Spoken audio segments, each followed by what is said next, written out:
Hello everyone, welcome back to my channel. कसे आहात सगळे? तर गाईज खूप दिवस झाले होते मी एक व्हिडिओ अपलोड केली नव्हती माझ्या यूट्यूब चॅनलवरती आणि ब्लॉग शूट केला नव्हता. त्याचं कारण असं की माझी हेल्थ ही काही दिवसापूर्वी थोडीशी ठीक नव्हती, तब्येत बरी नव्हती माझी आणि या ड्युरेशनमध्ये थोडीशी बिझी पण होतो आम्ही. तर ब्लॉग शूट करायला भेटलाच नाही, वेळच नाही भेटला. तर आज मुख्य कारण असं ब्लॉग शूट करण्याचं की आज आहे चंपाषष्ठी आणि आपले महाराष्ट्राचे आराध्य दैवत, महाराष्ट्राचे सगळ्यांचे कुळदैवत खंडोबा महाराजांची चंपाषष्ठी. जसं देवींची नवरात्र असते तशी आपल्या खंडोबा महाराजांची सुद्धा एक नवरात्र असते. त्या नवरात्रीचा शेवटचा दिवस म्हणजे आजची चंपाषष्ठी. तर स्पेशली आज भरताचं वांग आणि बाजरीची भाकर याचा नैवेद्याचा खूप मान आहे आणि आजच्या दिवशी लोक तळीसुद्धा भरतात. म्हणजे भरपूर प्रथा आहे. तर जमणार आम्ही सुद्धा जाणार होतो जेजुरीला, कारण का काही कारणास्तव नाही जमलं, पण लवकरच जाणार आहोत आम्ही. माझा पर्सनल व्ह्यू सांगू तर मला जेजुरीगड हे खूप आवडतं, जेजुरी देवस्थान, कारण का आमचं सुद्धा कुलदैवत आहे आणि तिकडे गेल्यावर एक वेगळीच वाईब येते. एक आपली संस्कृती जी आपण म्हणतो, खूप मजा येते आणि लवकरच आम्ही जाऊ, प्रयत्न करू लवकर जायचा. तर आम्ही जवळच्या मंदिरात सुद्धा जाणार होतो. आमच्या वेस्टला आहे, डोंगरावरती आहे, तिकडे सुद्धा खूप गर्दी असेल आणि नाही जायला जमणार. तर आम्ही इथे जवळच्या जवळ पाया पडू, मंदिरात जाऊ संध्याकाळी आणि घरात मम्मी साधी भोळी पूजा करेल आणि मम्मी आता बनवते भरताचं वांग आणि भाकर. त्याची मी तुम्हाला रेसिपी म्हणजे छोटीशी क्लिप दाखवतो, मम्मी कशी बनवते, काय बनवते ते. आणि हो, विचारायचं राहिलं, कुर्ता घातला मी येल्लो कलरचा, तर कसा वाटतोय कमेंटमध्ये नक्की सांगा. माझा पर्सनल व्ह्यू मी विचारतो तुम्हाला. वांग्याच्या भरितासाठी लागणारं साहित्य: बारीक कांदा चिरलेला, अद्रक लसूणची पेस्ट बनवून घेतली आणि टमाटर आणि कढीपत्ता, 2 मिरच्या, कोथिंबीर.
सो वांग्याचं भरीत रेडी झालं आहे गाईज. आता देवाला नैवेद्य दाखवूया.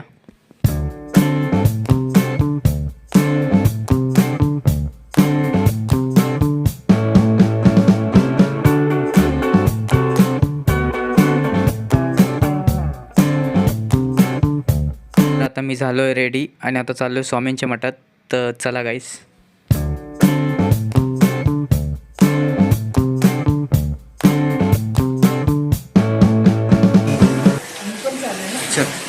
हो, रांगोळी आता विसरली असते, काढली नाही.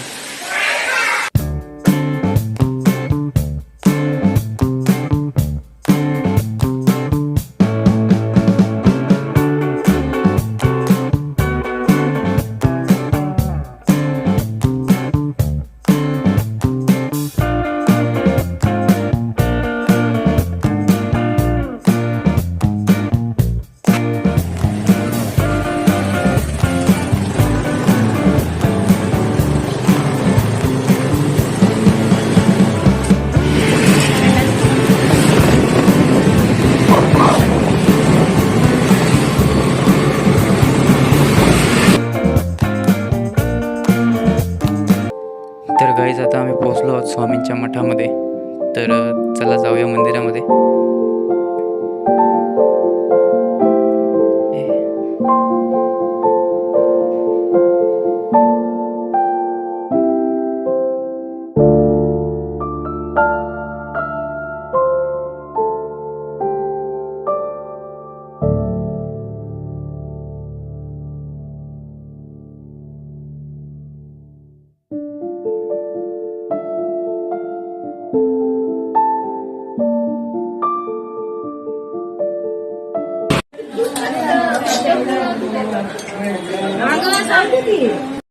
तर गाईज आता इथून आम्ही चाललो आहे आमच्या इकडचं सॅटर्डे मार्केटला.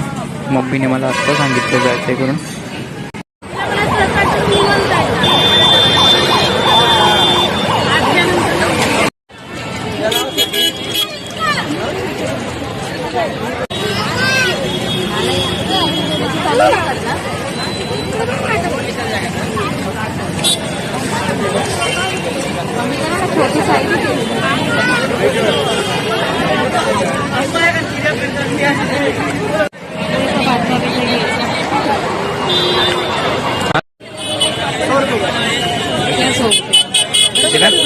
₹100 म्हणतो.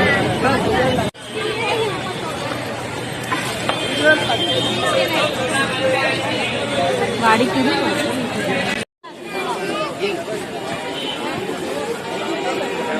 नरम वाटतं मला. किती नरम दिखे गाना पुढचा काला होता अंदर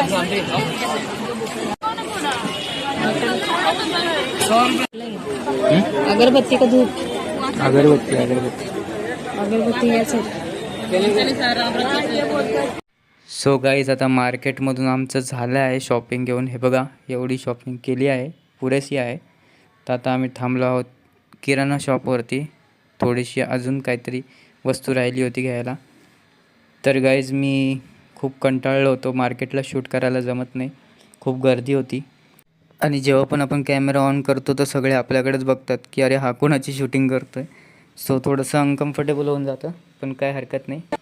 तर गाईज मी आता आलोय घरी आणि मी मार्केटमध्ये जास्त शूट नाही केलं कारण का मार्केटमध्ये खूप गर्दी होती आणि मला कॅमेरासुद्धा पकडायला जमत नव्हता. आणि आम्ही असं पण काही जास्त मार्केटमध्ये घेतलं नाही आहे. तर डायरेक्ट तिकडे व्हिडिओ शूट स्टॉप केली आणि डायरेक्ट आता घरी आलेलो आहे. तर आता लवकर जेवण करून झोपून घेईल कारण का आम्हाला उद्या बाहेर जायचं आहे एका ठिकाणी. आणि कुठे जाणार आहे त्याचा पण मी ब्लॉग शूट करणार आहे, तुम्हाला लवकरच कळेल. तर आता वेळ आली आहे ब्लॉगला एंड करण्याची. तर तुम्हाला जर माझे ब्लॉग आवडत असतील तर लाईक, कमेंट, शेअर आणि सबस्क्राईब करायला विसरू नका चॅनलला. तर चला भेटूया उद्याच्या ब्लॉगमध्ये. बाय बाय गाईस.